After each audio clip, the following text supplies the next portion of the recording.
দেখেছি নিজের পকেটের টাকা খরচ করে স্টুডেন্টের হয়তো এই বইটা কিনতে পারছে না, এই জামা কিনতে পারছে না, বা এরকম কি দিতে পারছে না, শিক্ষকরা কিন্তু দিয়ে দিচ্ছে। এরকম শিক্ষক অনেক আছে। আপনি তো বলছিলেন, আমি অনেক সময় বলি আমার শিক্ষককে আমি খুব শ্রদ্ধার সাথে স্মরণ করি।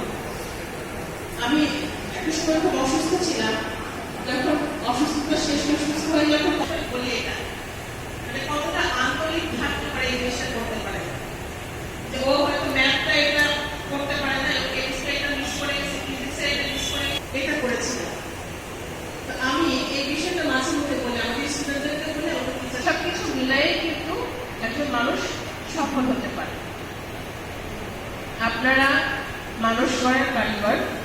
আমরা হয়তোবা অনেক ক্ষেত্রে আপনারা বিভিন্ন ধরনের বঞ্চনার শিকার হন বা বিভিন্ন ধরনের খারাপ সিচুয়েশনের শিকার হন, কিন্তু সেটা মনে না রেখে আপনারা আপনাদের কাজটা আপনাদের কিন্তু আগে সেটা নিজে রপ্ত করতে হয়, পরে আপনার ক্লাসে যে পাঠদান করতে হয়। এই যে অ্যাডাপ্টেবিলিটি, এটা আমাদের শিক্ষকদের মধ্যে কিন্তু মানে প্রচন্ডভাবে আছে। আপনি যদি নিজে ভালো করে বিষয়টা না বোঝেন, তাহলে তো আপনি নিশ্চয়ই আপনার প্রতিষ্ঠানে যে ভালোভাবে পাঠদান করতে পারবেন না।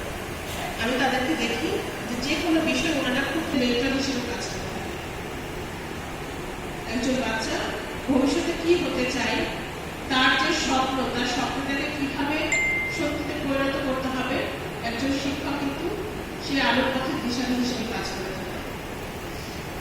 আমি জানি আপনাদের অনেক ধরনের মানে খুব সুন্দরভাবে আপনাদের কাজটা করছে, কারণ আমরা একসাথে তো সবকিছু একসাথে আমাদের করে দেয়, যতটুকু সম্ভব সরকারিভাবে হেল্প করার চেষ্টা করতে হবে, কিন্তু তারপরেও কিন্তু কিছু পাওয়া।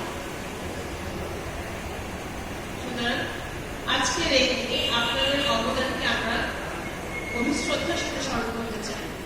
আমি মনে